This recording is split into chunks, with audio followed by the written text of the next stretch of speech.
Welcome back to Outdoors with the Morgans. Del Marino flail mower. I have it hooked up to the LX 4020. Let's see how it does. But first, let's see what we can do with this right here. Got a big hunk of cherry tree that broke off. It's still pretty well connected to the tree, but if nothing else, I should be able to push it over there kind of next to the tree line for now.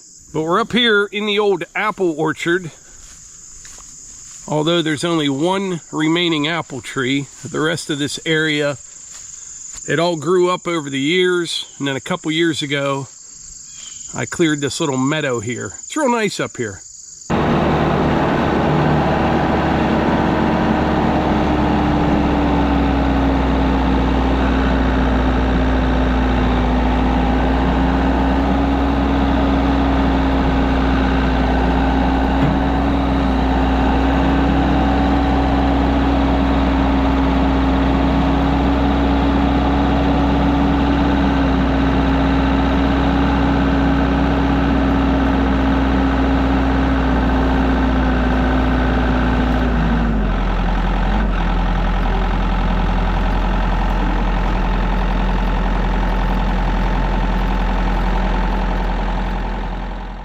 That'll do for now. Next time I'm up this way with something with a grapple on it, I'll yank it down.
My initial thoughts on the Del Marino flail mower. Now, this is based on a whopping half an hour experience with it. The cut is fantastic. Really, really nice cut. It is much less violent than a rotary cutter, aka brush hog. A lot quieter than a rotary cutter. It's a really nice attachment. And this one, you can offset this, as you can see, pull that pin. You can do like a side shift on it to get to the edge a little bit better. I did not do that today. Now, does this replace a rotary cutter? No, not even close. They are two totally different attachments. However, there is a lot of overlap between them, but for what I do around here, you know, if I wanted to mow down a bunch of invasive stuff and woody material, I would choose a rotary cutter over the flail mower. Now for mowing fields, flail mower. The other thing this doesn't do very well, unless I was doing something wrong, I don't think I was, it doesn't cut very well backing up. I just tried that for a minute, but you know, with a rotary cutter, a lot of times you like to back that big cutter back underneath some branches to get back there a little bit farther. It does a good job at that. It's an excellent attachment, but if you're looking at one to replace a rotary cutter, I don't think you'll be happy with that unless you're just mowing fields. If you are, absolutely get a flail mower. So that's my opinion. Fields, flail, the other stuff, rotary cutter. I'll report back on this when I get more familiarized with it, but as of now, that's my take on things. Right now, we need to head over to the Woodyard, which is about a half a mile in that direction, and I'll report back from there. Well, isn't it pretty up here?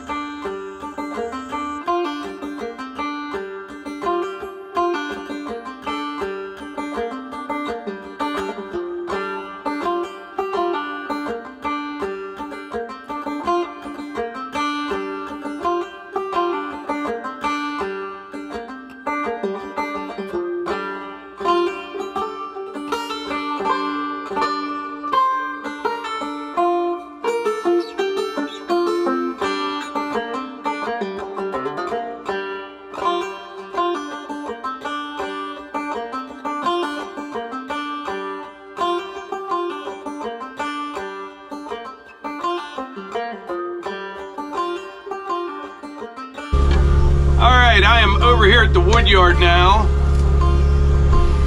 I'm just going to dig out a few logs here, red pine logs. Levi is going to be building a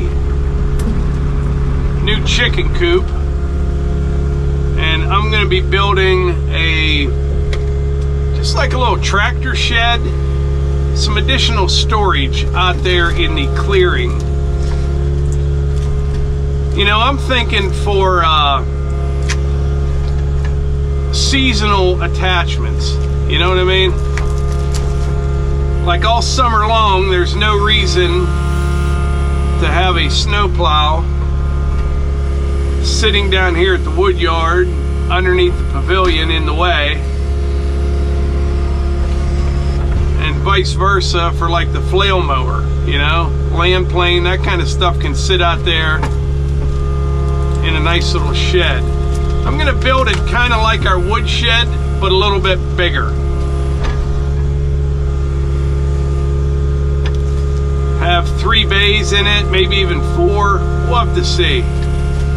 All I will have to buy is the hardware, nails, screws, and posts.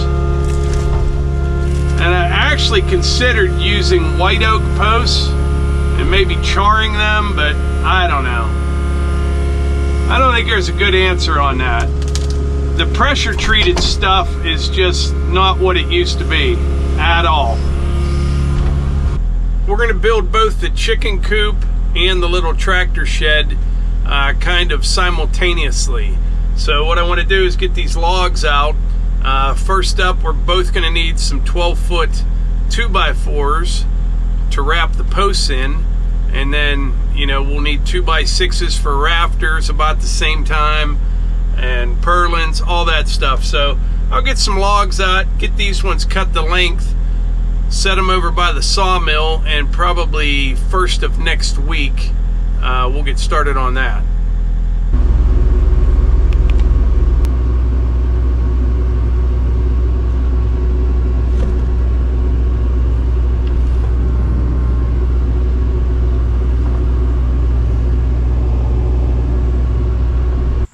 All right, those are a couple 12-footers right there. Actually, they're 12 feet, 6 inches long.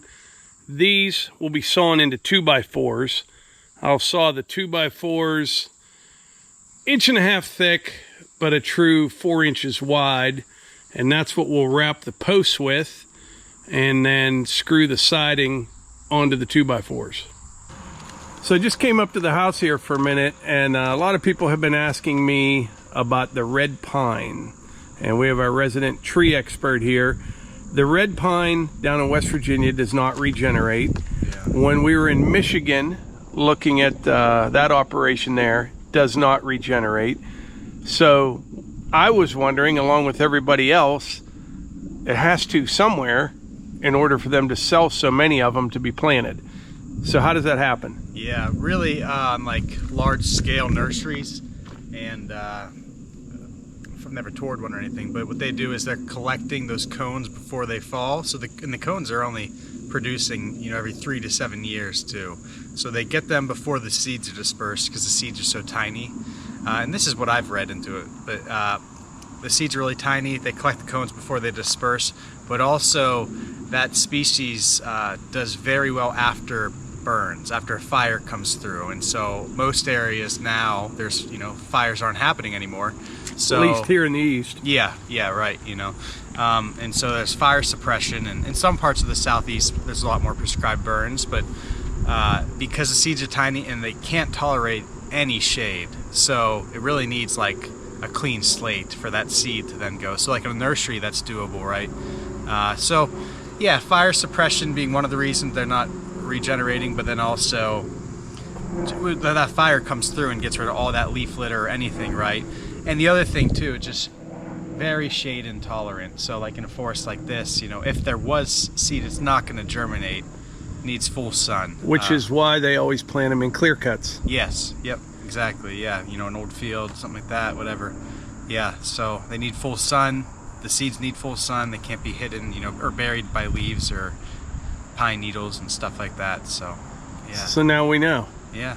Yeah, that makes sense, because that's what they did with all the old farm fields. And when I was in Michigan talking to those guys, they said it will be replanted. You know, they'll do a planting, then a thinning, then a harvest, and then like a clear cut, and then replant again. Right. Yeah. But you can buy them. I was looking at the prices from some of those places, like 40 cents, 50 cents for 6-8 inch. Yeah. Yeah. And that's the other thing too, like even your state nurseries, you know, like every state has a nursery, and you can get seedlings real cheap. I'd like to see that operation, you know, it's just millions of trees. Yeah, it's crazy. Yeah. All right, well, thanks for the info. And check out Levi's channel, Tied Up with the Morgans. He does videos like this and other ones on that as well. I'll put a link in the description.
Definitely liking the flail mower. I just got all this mowed up out here, but this is actually a big mess. It really is. What you see here is mostly, not entirely, but mostly that Japanese stilt grass. And I got a plan to at least get me to spring and get it out of here. What I'm gonna do, maybe even later on today, I'm gonna bring the skid loader out here and just widen this out a little bit over there next to the tree line. It's real rough. There's some stump holes in there, and it's a big mess over there, but I got a pile of topsoil over there. Probably only gonna take about 8 or 10 buckets, and I'm gonna kind of get back into the woods there a little bit, grade that up, put some more topsoil down to fill in the low spots, and then sometime in the next couple days, we will power rake this entire thing, get all this Japanese stilt grass off of here, and that stuff won't start growing in the fall. It starts late spring, and if I could get this thick, like in the fall, if I plant a cereal rye like I did last year, the deer loved it. They're in here nonstop. They're still in here picking through this stuff. But I'll plant this real heavy with a cereal rye. Currently looking for a cultipacker and a drag or something, because last time I planted that, the deer were eating all the seeds. I mean, if you could fence the entire area, it's a lot of fence. I know they have temporary fence, but if you could keep them out of here to get it established, that would be a good thing. But I'm not going to be able to do that. I just want to expand it, make it as big as I can, hammer it with seed, get the seed covered, and then hope for rain. And then this fall, I'll be sitting in the little mini cabin there with my bow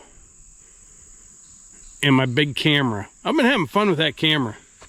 I have a very long way to go before I become a wildlife photographer, but I have a Sony A7, and then I bought a 200 to 600 millimeter lens, a good lens, and it is amazing. I took a picture the other day of just a chipmunk, and you see things through that lens and in the pictures that you don't see with the naked eye. This chipmunk was probably 50, 60 feet away, and I took the picture, and you can literally see its little whiskers. It's amazing, the detail. But yeah, I enjoy that camera, you know, hunting with that as much as I do hunting, to tell you the truth. But anyway, let's get on to the topic of today's video. Now, we can call this a public service announcement. This would be a good video to share with your less informed friends. I think most of the people that watch our channel are probably privy to this information, but if not, you will be. So the other day, last Saturday, I think it was, I was on Facebook Marketplace, and I was actually looking for a cultipacker. And, you know, you go down that rabbit hole and you're looking at all these different listings. Well, there's a local listing for a guy, probably like 5 miles from here, and he has this big white oak tree in his front yard, and he wanted to barter. He wanted someone to come in and remove that tree, clean up all the brush, grind the stump, and trade the wood from the tree for all that work. And you see these posts all the time, and I don't know where things went off the tracks, you know, how people don't know this, but they don't. They think that tree is worth like an incredible amount of money, and they think the time, labor, and equipment to do all that work is cheap, and it's not. So I did some math, and like I said, this would be a good video to share with people that think their trees are worth thousands and thousands of dollars. If you look at the picture, it appears to be a white oak tree, which is a good tree, but it's a yard tree. And I'm going to be generous here. It looks like you might get like a 10-foot log out of that tree, and let's say it is 30 inches in diameter, and I'm being generous there. And there's no metal in it, and it's good and solid. So say you get a 10-foot log out of that tree, because from there up, it's just all limbs. Now, that's probably about 420 some board feet of lumber that you would get out of that tree. Now, if you were to deliver that log to a sawmill, around here right now, you're probably going to get 50 cents a board foot for it. So you're going to get about $210 if you were to deliver that one log to a sawmill. So that's pretty much what that log is worth. Now, what this guy is willing to trade for that is probably, I'm not a tree guy. I mean, I do firewood, I do the sawmill, I do all that kind of stuff, but I know a little bit about the business. That tree is probably a $6,000 on the low side removal. There's power lines, there's cable lines, there's telephone lines. From the picture, it looks like it's running through the tree, and it's right next to a house. And someone would have to bring in, you know, $750,000 worth of equipment to do that job safely, between a crane, the lift, skilled workers. Then you need a stump grinder. I think a tree service with several guys could get that all down, chipped up, stump ground in a day. But yeah, it's got to be a $6,000 tree that this guy thought someone would jump on and trade him for $210 worth of wood. And I don't understand how people don't know that. I just don't understand it. You know, you can buy an entire log truckload of logs, white oak, for probably $2,000. You know what I mean? Pretty good logs for $2,000, and that would get you about 4,000 feet of lumber, which would be, what is that, 20 times that amount? Yeah, I don't know. But yeah, that tree was definitely not worth it. I have people call me all the time. Now, they're not even offering to sell it. You know what I mean? Just say, hey, I've got this big tree taken down. Do you want to come get it? And it has to be something really good to even be worth going and getting. So in other words, if this guy had all that work done and that log was laying there by the curb, by the time I took a machine down, you know, I could wrestle it on a trailer with a mini skid, it wouldn't even really be worth doing. You know what I'm saying? So that is the public service announcement. Friends, don't let friends make Facebook posts like that, because next thing you know, like that one, I saw it shared on several different, one was on a steel page, another one was some tree forum, and people kind of getting a kick out of it. But if you were a tree service guy, that would be very frustrating. It was frustrating for me just to see that. But if that's what you do for a living, and you know what you have wrapped up in your time and your equipment and your labor, and to deal with people like that that think that the tree is worth all of that and more, and that you are getting the deal. So share this with your friends that think their trees are worth lots of money, because they're not. They're really not. And I was thinking of something else today. Trees in general, I love them. I mean, I love looking at them. I like sawing them into lumber. I like cutting them into firewood. Most species are great for the wildlife. We're very blessed and very fortunate to have all these trees. But imagine how much is spent each year on tree care, tree maintenance. I mean, every time the wind blows around here, there's limbs down, you're raking leaves, you know, then you have one that dies, it's hanging over your house, you have to get taken down. I mean, just billions and billions of dollars each year spent on just maintaining trees, you know what I mean, and getting them taken care of. And then on the other end of it, it is a huge business. I mean, look at all the things we use trees for, you know. I mean, it's truly a wonderful renewable resource, but they're a lot of work, no matter how you shake it. Like clearing all these trees out here, you know, I didn't have the right machine for the job, but I've got a 13,000 pound excavator and a skid loader. But just getting these trees cleared, the stumps out of the ground, it's an incredible amount of work. That's why you see, you know, a clearing company does not use a Kubota 57 excavator to knock down trees and dig out stumps. Much, much bigger equipment, huge horsepower, huge dollars to buy and maintain that stuff. Trees are expensive. They are.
All right, I got her widened out maybe another 15-20 feet in places. Brought about 8 or 9 buckets of topsoil over here, and I put a couple in the middle. I noticed when it used to rain, it was kind of a low spot out there, so that might take care of that. But what I need to do now is hit this whole thing with a power rake, and right before it rains, we're going to seed it. Like I said, hit it with a cultipacker, or at least, you know, rake some soil over everything. But this is going to be nice. It's nice out here right now, but I just want the whole thing in something useful, not Japanese stiltgrass. Right now, I'm going to head over to the house. I'm going to get a shower, and we're going out to dinner tonight. We're taking Hannah and Tyler out for Hannah's birthday. They're in town, and they're actually getting ready to move back here. But we're going to this restaurant. It's only about 15 minutes from here, and it's been there forever. And I only ever ate there one time, and it is unbelievable. Normally, I don't get too excited about a restaurant. This is the best place I have ever been to. It is.